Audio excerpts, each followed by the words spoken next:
In this video, we're going to be taking everything that we've learned in the past 3 videos from our mini-series, applying it and building ourselves a brand new roster picked by you guys.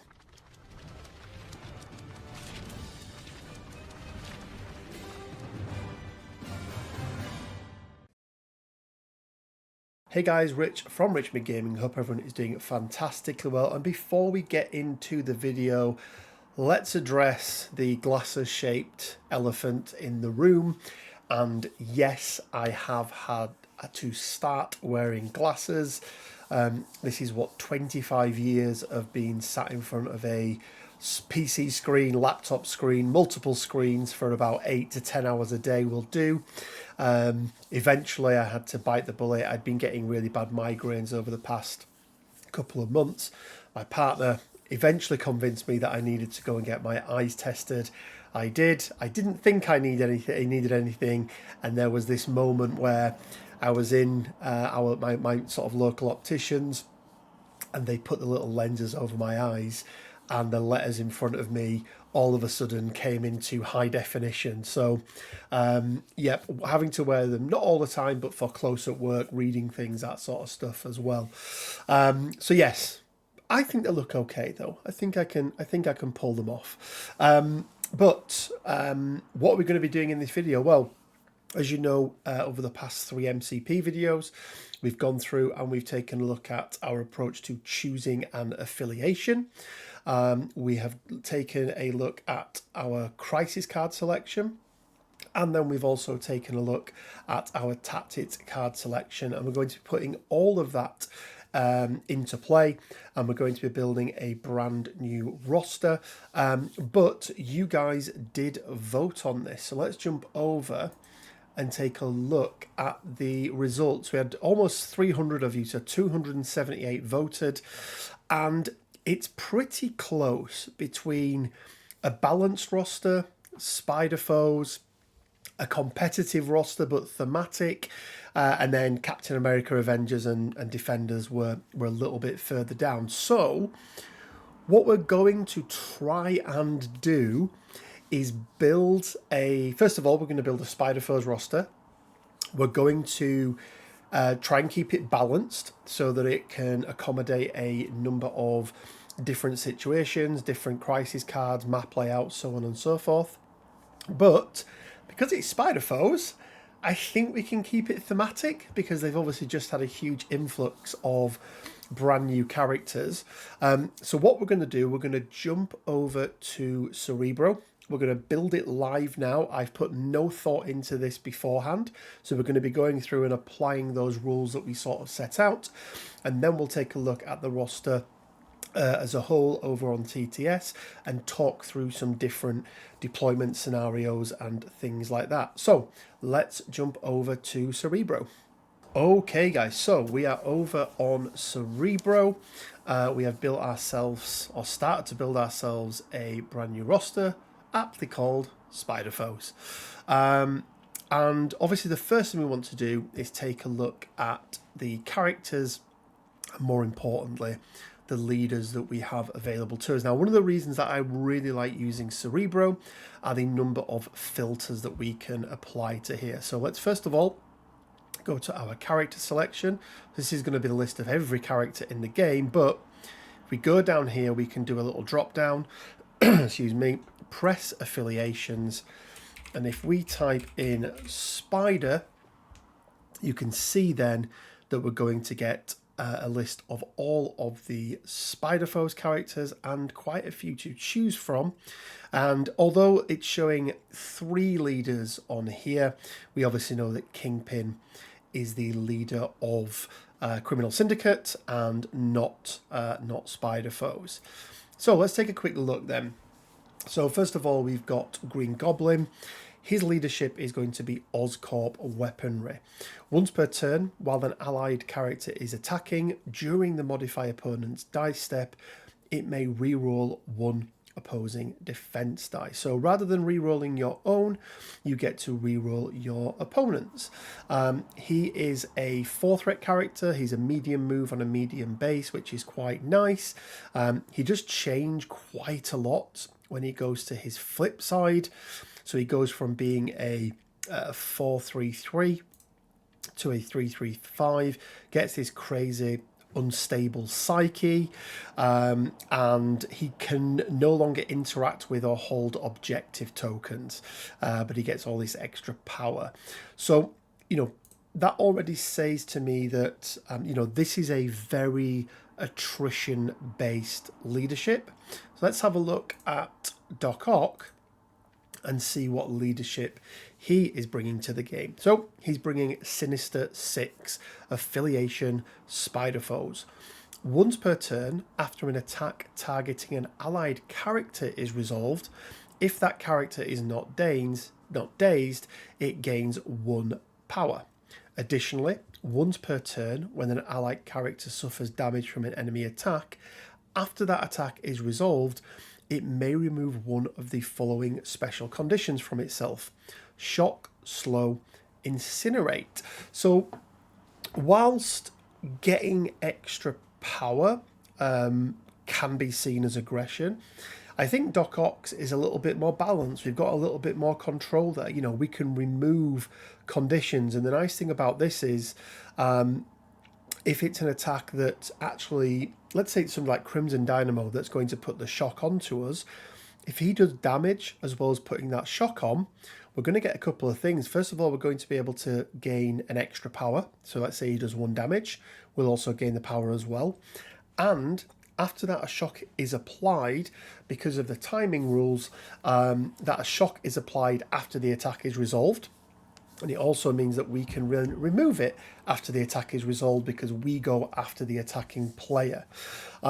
So I think what we want to do is, to play into that balance list, we really want to be taking both Green Goblin and Doc Ock. I did the wrong way around there. So both Doc Ock, Sinister Scientist, and then Green Goblin. So that's going to max us out with the leaders from the affiliation. But let's then take a look at some of the other characters that we want to bring. Now, we did say we want to try and keep this thematic. And if we take a look at Doc Ock, his leadership is called Sinister 6. And it looks like the original Sinister 6 were Kraven the Hunter, Mysterio, Doc Ock, Vulture, Sandman, and Electro. So let's just quickly tally those up. So Doc Ock is going to be 4 threat. Electro is going to be 4 threat, giving us 8. Kraven is going to be 3 threat. Mysterio is going to be 3 threat. Sandman is going to be 4 threat. And then Vulture is going to be 3 threat, giving us 21 in total. So unfortunately, we're not able to take a look at that. We're not able to put everybody in there. Well, let's have a look at some of the characters who just do a very, very good job and are going to play into either or of those leaderships. And the first one that I want to take a look at is going to be Electro. Electro has a couple of things that he can do. He's a 4 threat, but he does have the ability to dish out shock in 2 different ways. First of all, through his electric discharge, which is a range 4 attack, which is nice, especially as he is a short mover.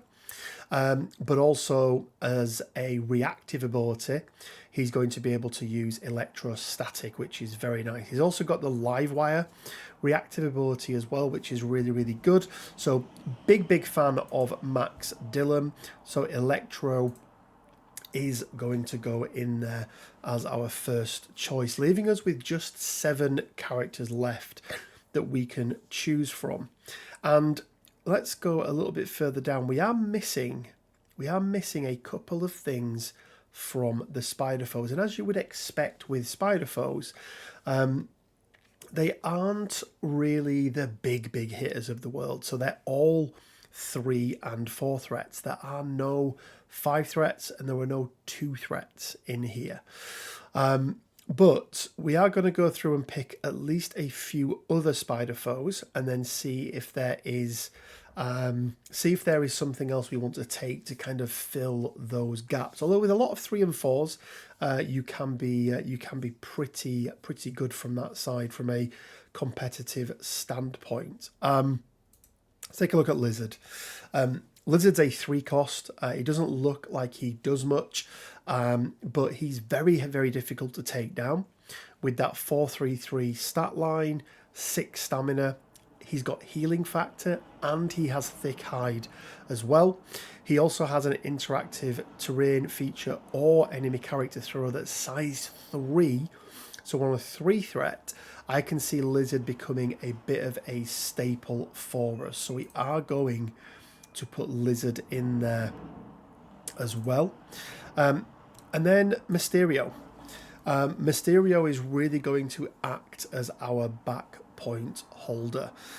He's got stealth, which is really nice, but as well as having stealth, he's also got tricks and traps. When an enemy character ends a movement within range 3 of this character may use this superpower, roll 4 dice, and then for every crit and wild rolled, you deal a damage, and if you deal at least 1, he gets to advance short, so potentially taking him back out of back out of range. He can also advance characters with his hypnosis cast, and he also brings some much needed mystic attacks into the game. So yeah, we're going to take Mysterio as another 3 threat option, so leaving us now with only 5 in there. Now this may shock people, but I know there's a tactics card that I want to bring along with me, and I would like a lower cost version of Doc Ock, because I don't really like taking original Green Goblin with the new Doc Ock, but I want to bring the old original Doc Ock with us. Again, another character that I think gets overlooked quite a bit. Scientific hubris means that his power generation is going to be quite good. 4-3-4 stat line for a 3 threat is not to be sniffed at. Again, he's got a terrain feature and enemy character throw of both size 2 or less within 3, and he can throw it short. Flurry of arms on his strike means that, if you get lucky, then it's going to really increase the damage, and then the pierce on the arm lasers is quite nice as well. But there's going to be a tactics card that I want to bring along and want to bring him for. So we've got energy damage covered with Electro. We've got some mystic damage with Mysterio. We've got a tanky boy in the form of Kingpin. Green Goblin kind of gets around everywhere and does things. Doc Ock partners with Green Goblin really well. So let's have a look at a couple of other options. Let's take a look at Venom. Again, a character that you're not going to want to be using everywhere, but he brings a few different things with him.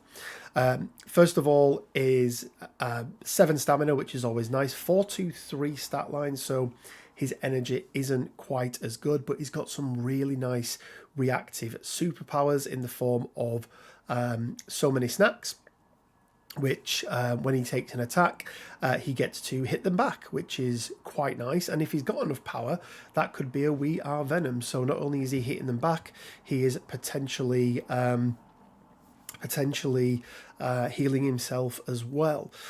He also brings a really nice Team Tactics card. So we are actually going to put Venom in the mix. And what does that give us now? That's going to give us 4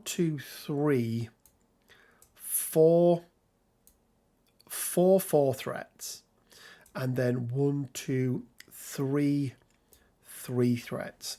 So the question is, we want to add, or I want to add another 3 threat character in here, and we've got a couple of choices, I think. So Vulture is not a bad shout.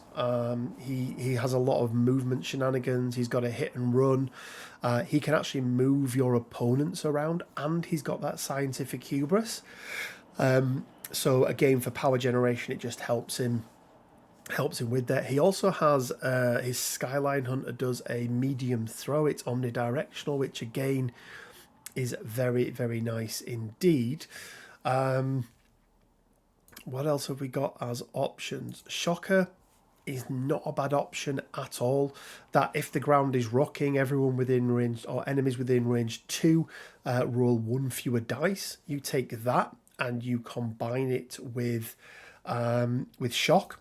Sorry, with Shocker, dishing out the shock, and then all of a sudden, you've got characters like Thanos rolling a 4 dice builder, which feels pretty darn good.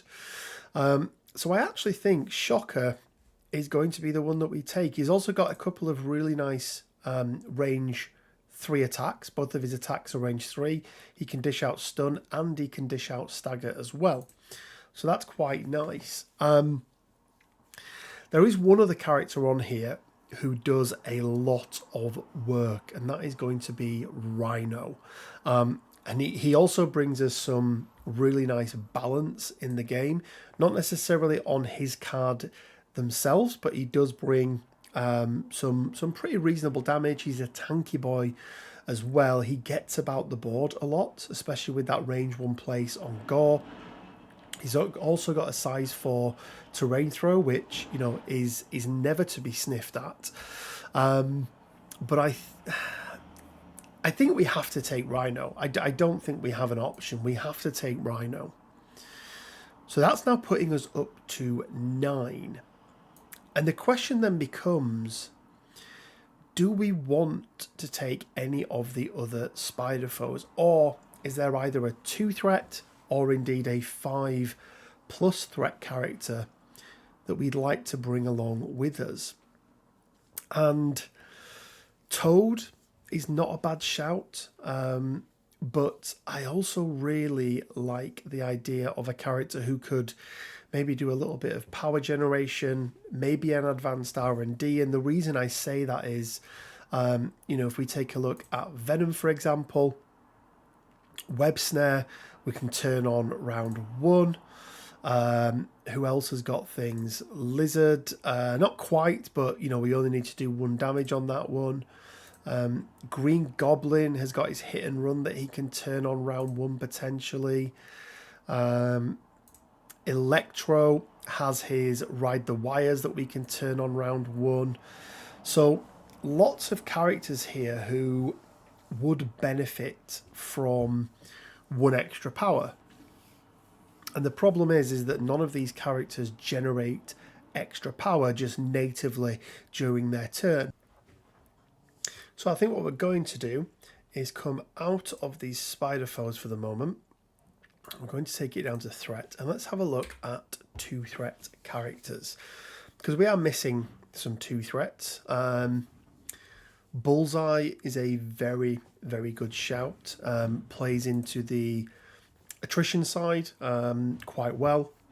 He's also got movement in there as well. Just the chip damage that he does playing in my Crimson roster. He is definitely a good candidate. Also, Toad can be really, really good as well. Do we want Toad in there though? I'm not sure we do. Although he's an absolutely solid extract player, and he can hand them off as well, which is very nice. But let's go down. Let's change this up and let's have a look at 5 threats, because we don't have any 5 threats in there.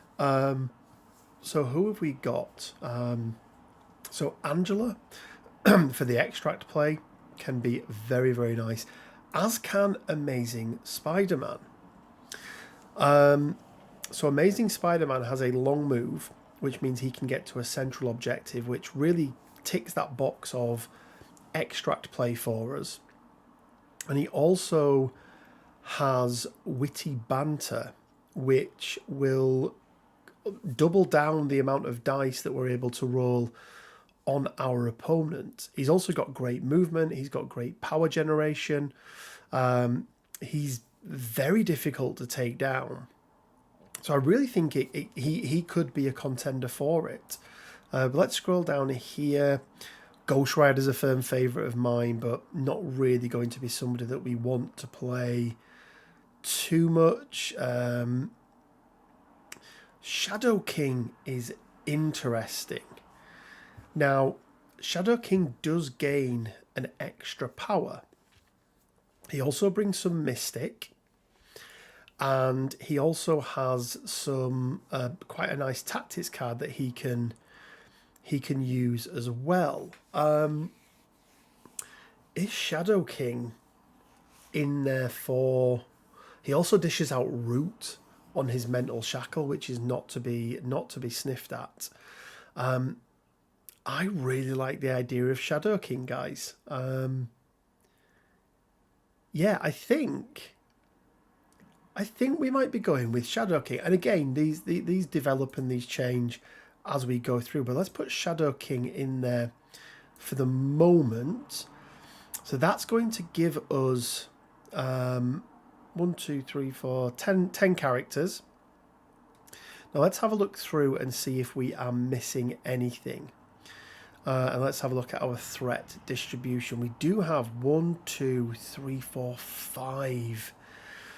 We do have 5 4 threats, which I think is a little bit too much. But who can we get rid of? Rhino we really want to keep for that extract play. Venom has the bodyguard, which is really nice. And then it's Electro, Green Goblin, or Sinister Scientist, which we don't really want to be getting rid of any of those either. We've got 1, 2, 3, 4 3 threats, so we could drop a 3 threat if we wanted to. We have just brought in some Mystic, so Mysterio is one that we could potentially drop as well. Is Lizard doing the same job as anybody else? I don't think he is. But let's switch it up a moment and let's take a look at some of the secure and extracts. So let's start with these secures. And if you remember, the first one that I want to draw your attention to is going to be Demons Downtown, and that is during the power phase, characters within one of the flaming portal gain the Incinerate special condition. If we go back to Dr. Octopus, additionally, once per turn when an allied character suffers damage from an enemy attack, you can remove one of the following special conditions: shock, slow, or incinerate. So that's going to play quite nicely into our game plan, because we do have a way of being able to get rid of it. So let's put that in there. We also have a lot of displacement. So for that E map, if we just take a look at where that is, that E map that goes right down the middle of the board really suits our style, because you've got a lot of displacement, a lot of throws and things like that, a lot of triggers from characters being moved around. So that works quite well. And in the same vein, we also have gamma wave sweeps across Midwest. This is going to be a lot lower threat at 15, but it's still going to play into that down the middle that we want, keep everybody nice and tight. So we are going to go for that as well, or at least for the moment. So now we have a couple of options, I think, and one that I don't mind, because we do want to try and generate that power, and there's lots of really good things that we can do with it, albeit we'd have to wait until turn 2 to really turn this on, is going to be Infinity Formula goes missing.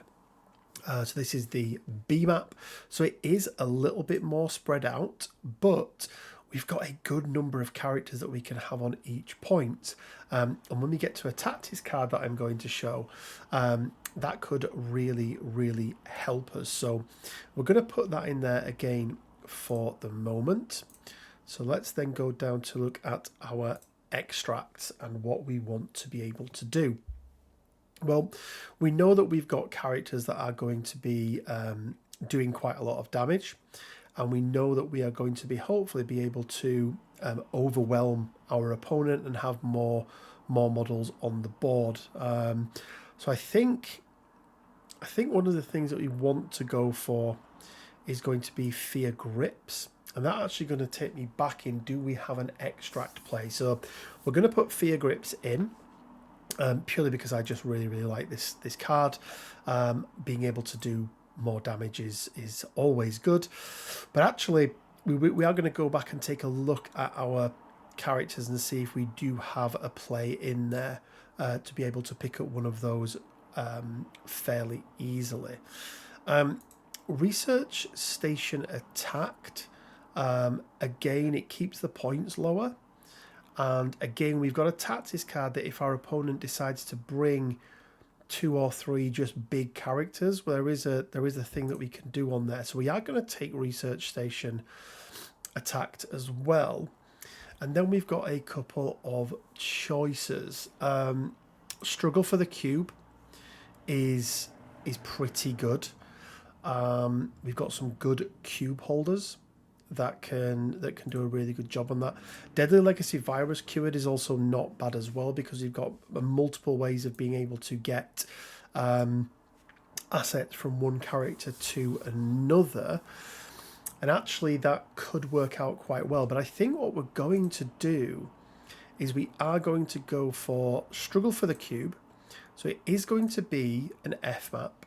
It's going to play into the attrition game a little bit. Yes, we need to go back and take a look at our extract play and see if we've got anybody in there for the extract play. But we are going to go for that because it's going to give us some very, very good potential plays when it comes to a couple of the tactics cards that we've got. So right now we're going for Fear Grips, we're going for Research Station, and we're going to go for Struggle for the Cube. Okay, now let's take a look at tactics cards. And in the same way, we can go here, we can go to Required Affiliation. If we type in Spider, that is required character, not affiliation. We type in Spider Foes, you're going to see we're going to get a few cards here to choose from. So first of all, we have got custom upgrades. At the start of the activation phase, an allied Spider Foes character may spend 2 power to play this card. Choose an enemy character. The character that played this card gains singular focus. The character that played the card loses when the chosen character is KO'd. So what are they going to get? This character adds 2 dice to its attack rolls when targeting the chosen character. When this character rolls defense dice, if the chosen character is attacking, it adds 2 dice to its defense roll. When this character rolls defense dice, if the chosen character is not attacking, it removes 2. So it's a bit of a risk reward, but we'll maybe come back to that. This is a really nice card, Founding Members. So we get a choice of 1, 2, 3, 4, 5, 6 different conditions that we can put out here. We've got Sandman giving out Slow, Vulture giving out Bleed, Mysterio Hex, Otto Octavius with Stun, Electro with Shock, and then Craven the Hunter with Poison. So that's definitely one that we may want to consider. Neogenetic Recombinator, I'm not a huge fan of. It's remove damage from one character and add it onto another. So it's like a heal, but it's not quite as good. We've then got Sinister Traps. Now this is going to be 100% a card that we are playing. Any allied character may play this card during the first power phase. Choose an objective token. The first time a character ends a movement within 2 of that objective, roll 5 dice. The moving character suffers 1 damage for each hit, crit or wild result. If the character suffers damage, it is pushed short and the opponent resolves this push. So that's really nice to kind of cordon off part of your opponent's board, and can be really, really good for very early board control. The other card that we're going to be taking is Strategic Retreat. When an allied Spider Foes character is targeted by an attack, if it is holding 1 or more objective tokens, it may spend 4 power to play this card. Choose another allied character within 3 of that character that played this card. Move 1 objective token from the character that played this card to the chosen character. That character is now holding the objective token. Doesn't let you hold more than you can, but you then also get a short advance away. So it does cost a lot, so it is going to be a lot of power, but it is a really nice combination of choose somebody within 3, hand your objective token off to them, but then also get a short move away from the attacker, which I think could be really nice for some really nice control in there. And then lastly, we've got Surprise Webhead. Any number of Spider Foe's characters may spend 2 power to play this card. Choose an enemy character. Each character that's spent power may immediately perform an attack with a cost of 0, targeting the chosen character. So it's very much in vein of the Wakanda card, of the Midnight Suns card, but the difference here is it has to be the same character. But as I mentioned, if we're on those E-maps where we're really nicely bunched up in the middle, that could be 3 or 4 attacks that we are able to do. So we are going to take Surprise Webhead with us. We may come back to founding members, but now what I want to do is go through each of our characters. In fact, actually, no, let's go through what we want to take in terms of restricted cards at the moment. So if I do this, there we go, we can see all the restricted cards here. So obviously Deception is no good for us. Disarm isn't really going to help us much. I think what we probably do with this, guys, because we don't really have an advanced R&D play at the moment, we may come back to it, but actually what we're going to do is Brace for Impact and Patch Up. I think they're going to give us a good starting point. So let's start off with them. Then let's go back to required characters and let's start with Green Goblin.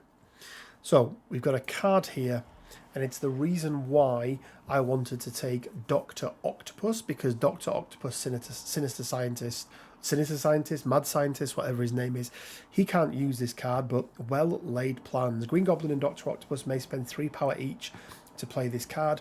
Roll 5 dice for each enemy character holding an objective token. The enemy character suffers 1 damage for each crit and wild result rolled. A character damaged in this way drops all objective tokens it is holding. The player playing this card chooses the order in which enemy characters are affected. So this is really nice, as if you're in a situation where your opponent has had a big swing turn, they've maybe gone and picked up 4 of the 5 objectives or 3 of the 4 objectives, and you can hold this in reserve to essentially stop or potentially stop their big VP swing, and even more potentially being able to pull it back to yourself. So this is definitely a card that we are going to be playing. Is there any other? Let's have a look at Dr. Octopus. No, is it up as Otto Octavius? That's the thing that you have to remember. So we do have This Is Our Day. This is going to be during the power phase. If you have fewer VPs than your opponent, an allied Otto Octavius may play this card. This round, each time an allied character would drop an objective token, you may place it instead of your opponent, and you may place it within 3. And then additionally, each time an allied non-grunt character would be dazed or KO'd this round, each enemy character within 2 suffers 1. I quite like that. Again, it goes into that control piece. So let's put that in there for the moment. It's not going to work on every setup. But now let's jump over to Venom. So Venom brings a card, Lethal Protector. This is essentially a body card, but obviously if you remember with Venom's Venom's reactive ability, if he becomes the target of the attack, he also gets to clap back as well. So we are going to be putting Lethal Protector in there. Now we also had Rhino. Now Rhino does have 2 cards. He's got Rhino in a China shop, which I'm not a huge fan of. Not a big fan, but this is a robbery, or Rhinobbery as it's known. If it's Rhino's activation, he may spend 2 power to play this card. Choose an enemy character within 1 that is holding an objective token. The chosen character drops any objective tokens it is holding. Rhino then throws the chosen character medium. So it's a great way of being able to steal that from our opponent. Mysterio next, and Mysterio has a card called Grand Illusion. This is going to basically turn off crits for our opponent when they are attacking, defending, or dodging. So really playing well into the attrition side of the game. So we are going to put that in there. And you'll notice we're already at 10. So let's go back and see if there are any characters who we missed off. Does Electro have one? So required character. So there is the Static Arc one, which I'm not a huge fan of, so we don't need to worry too much about that. Let's just make sure we've not missed one with Max Dillon. No, that's absolutely fine. Lizard does have a card as well, actually, so let's just see if that's something we want to play. It's the Monkey Brain is Lizard Home. So it's going to be quite a lot of displacement. It's an area 2, and it's a guaranteed push at the end of it. So I do think that could be very useful. So let's again put that in there. Who else have we got? Shocker, I don't think has a card, but let's just double check. Yep, nothing in there for Shocker. And then we did have as well, I think Shadow King is our last one. So let's look for Shadow King. So he does have a cup. He does have one Astral Plane. This is going to be during the power phase. Shadow King may spend 1 power to play this card. Choose a secure objective token and place an Astral Incursion. Enemy characters suffer 1 damage when they end an activation within 1 of the Astral Incursion, and when they interact with it as well. Ooh, okay. During the next cleanup phase, remove all Astral Incursion tokens. This could play quite nicely in with the other ones. So let's pop that in there for the moment, and let's see what that does. That's giving us a lot, so 12 in there, but there is also another card that I want to take a look at, which is Marked for Death. Now, why is this important? Well, this is going to really help us out with that big attack turn that we have. So I would like to put Mark for Death in there as well.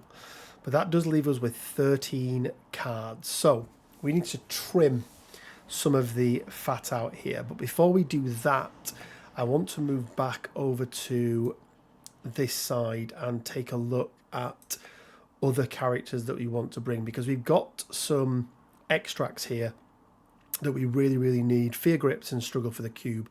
We really need a turn 1 play for to be able to get them. So I think what we're actually going to do is we are going to get rid of Shadow King, which does also then allow us to free up another one of these slots, or get us closer to having it up.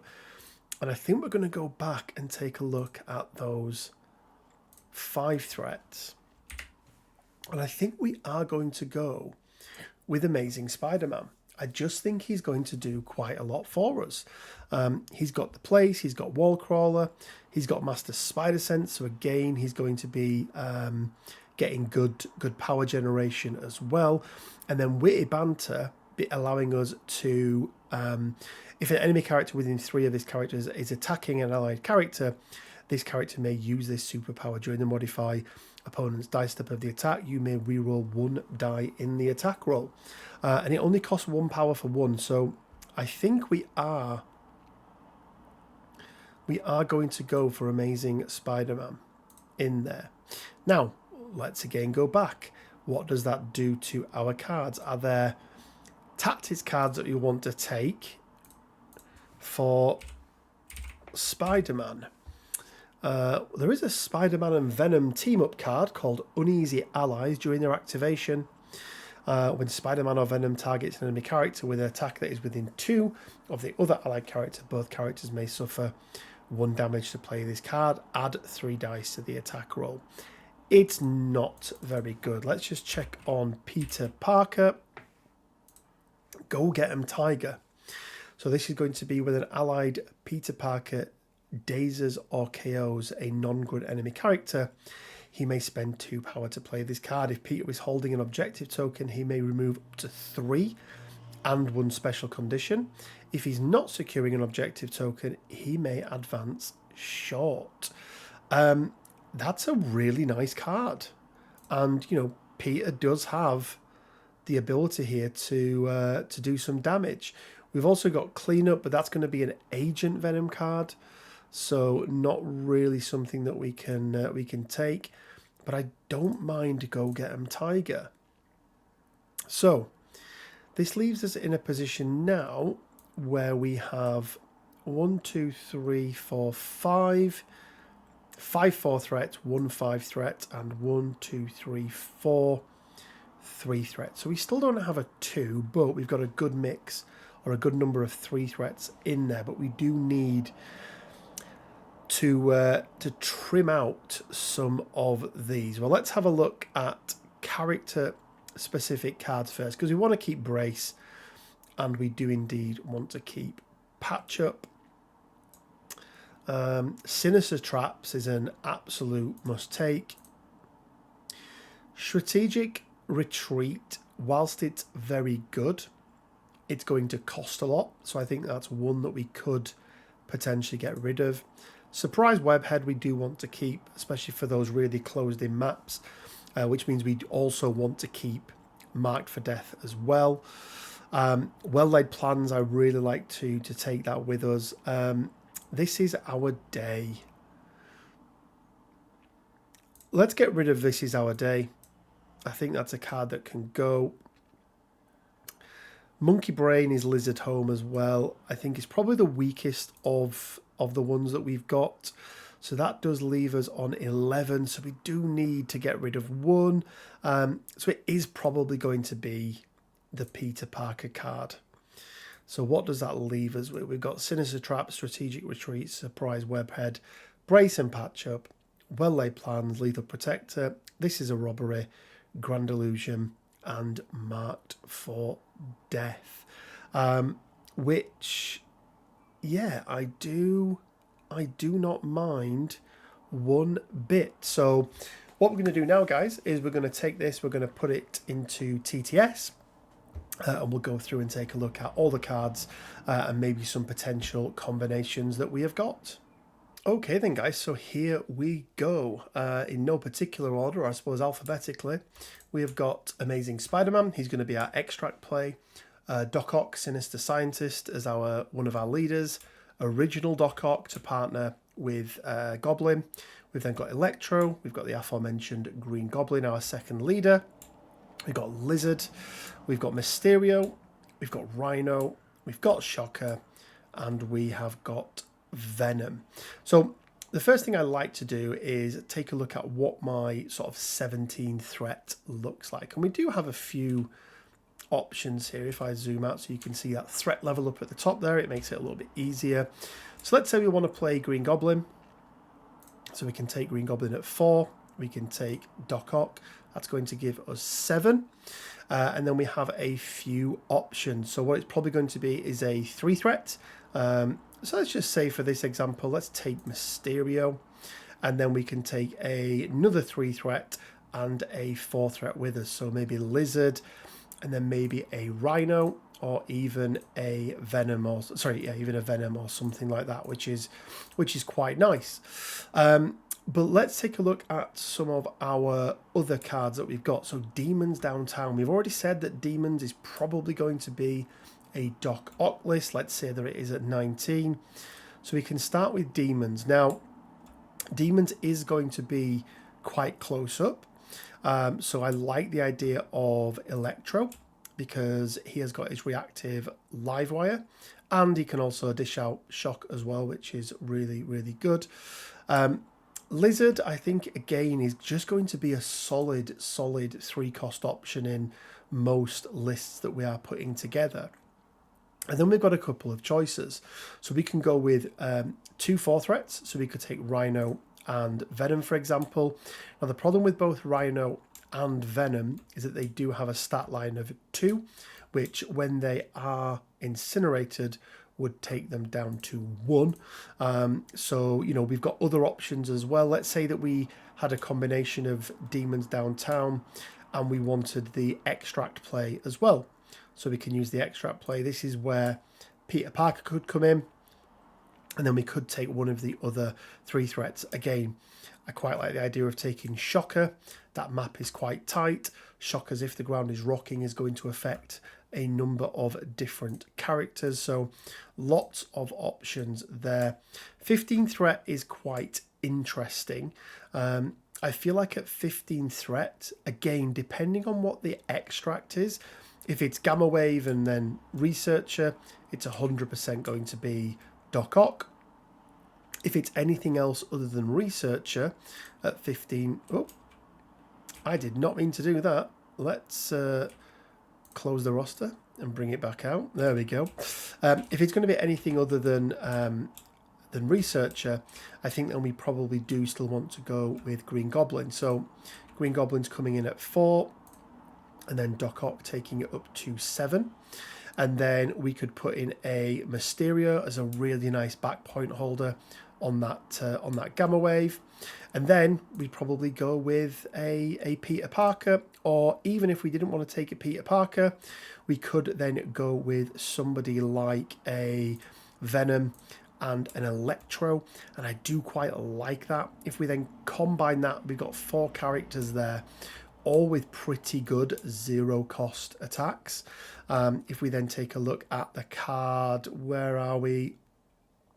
Not Strategic Retreat, Surprise Webhead.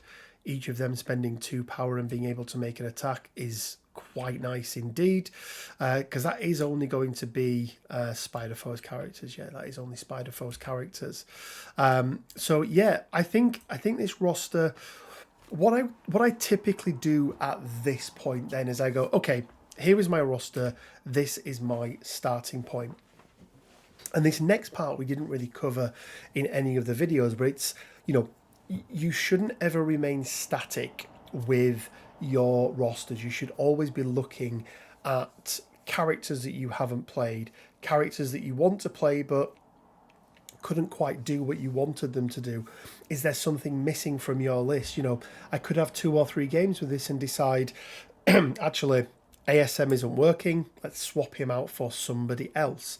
Maybe Venom just isn't worth that 4 threat and the Lethal Protector slot in the tactics card. Maybe I want to relook at my crisis cards. Maybe there's, you know, I keep playing Gamma Wave and I just find myself that I'm losing. You know, Gamma Wave and Demons, there's beam potential in there. Do I want to look at maybe bringing in a character like Crimson Dynamo, who both dishes out a lot of damage, a lot of conditions, but also then has some really good defensive capabilities as well. So really, guys, at this point, once you've got the bare bones of or the finalized roster, it's never really your finalized roster. You know, I'll give you an example of the Crimson roster that I'm using at the moment with Claw. That is probably 25 or 30 games in, where after every couple of games I look at it and go, okay, I've played 6 different scenarios now. This character I've never used. Okay, well, if it's a character I haven't used in 3 games across 6 different scenarios, then why is that character in there? So yeah, let's take that character out, let's replace him with somebody else. Okay, here's a tactics card that I've never found myself using. So let's swap that tactics card out and put another one in. Maybe you need a little bit more tech, as I said. Maybe you need some different threat level characters, because you find that at 16 threat you really struggle. So you always want to be looking at and honing your rosters. You want to be making little changes. I would say never make any more than 2 changes at once. So for me, that's typically going to be swapping out a character and a tactics card. But don't go making loads of changes, because if you make loads of changes and it still doesn't work, you don't then know which parts aren't working, right? If I find myself that I'm never playing Shocker, you know, he's never in my squad, so okay, let's take Shocker out, let's take a card out, you know, maybe a card that we never get to use as well, strategic, retreat, for example, let's take them 2 out, and now let's go with something else. Let's put a Vulture in there, let's really mix it up and put a Toad in there, something like that. So these rosters should be ever evolving, and the way, you know, I know some people that build them, never play test them, and go to an event and they can do perfectly fine. For me personally, I like to play test my rosters, really find out where the synergies are, and understand expected damage output from certain characters, what you can rely on, what you can't rely on. I also like we've got access to a number of throws in here as well. Both Doc Ox have access to throws. Lizard does, Rhino does, Venom does as well. So yeah, maybe you want less of that, maybe you want to double down and take more of that. I feel like we've got in this roster in particular, you've got a couple of characters that are not great against energy. So Rhino and obviously Venom are not fantastic. But we then have characters like Electro, who are 4, Shocker, who can up himself to 5. You know, Lizard is only 3, but he's got that defensive tech wrapped around it as well. I think, yeah, Goblin is 3 on this side and 3 on the other as well. So again, always taking a look, assess each game that you play. Take a look at, okay, if this character was swapped out for somebody else, could they have done a different job better? And this is typically how I start to introduce my splash characters. They're generally not in there from day one. Now, obviously, within Spider Foes, we don't really have a particularly good extract play. We don't have a lot, or indeed any, I think, long movers. So that is why ASM was in there. I also think it's a little bit thematic, kind of. You know, you can pretend it's Craven or something like that, who's taken on the mantle. But yeah, guys, let me know what you think down in the comment section below. I will be posting this in the chat, so you'll be able to get the all of the text of the list itself. And yeah, let me know what you think. I'm going to try and play a couple of games with this roster over the next couple of weeks. Once I've played it a few times, I'll make some changes, I'll swap things out, see what works, see what doesn't work. Maybe I want to put some more tech in there, but I will come back and let you guys and give you an update on my Spider Foes roster. But we are going to leave it for there, guys. Hopefully you've really enjoyed this little series. The reception and the feedback I've had has been very, very positive, so thank you so much for that. I want to give a big shout out to all of our Patreons. They really, really do help with the running of the channel, and if you want to support us on Patreon, you can do so from as little as £1 a month, or you can click the join button and become a YouTube member as well. But you don't need to do either of those things, just simply liking, commenting, making sure you've hit that subscribe button. Almost 50% if you aren't subscribed. It really, really does help. Also want to give a big shout out to Leodis Games, the sponsor of the channel. Again, they just make the running of this that much easier.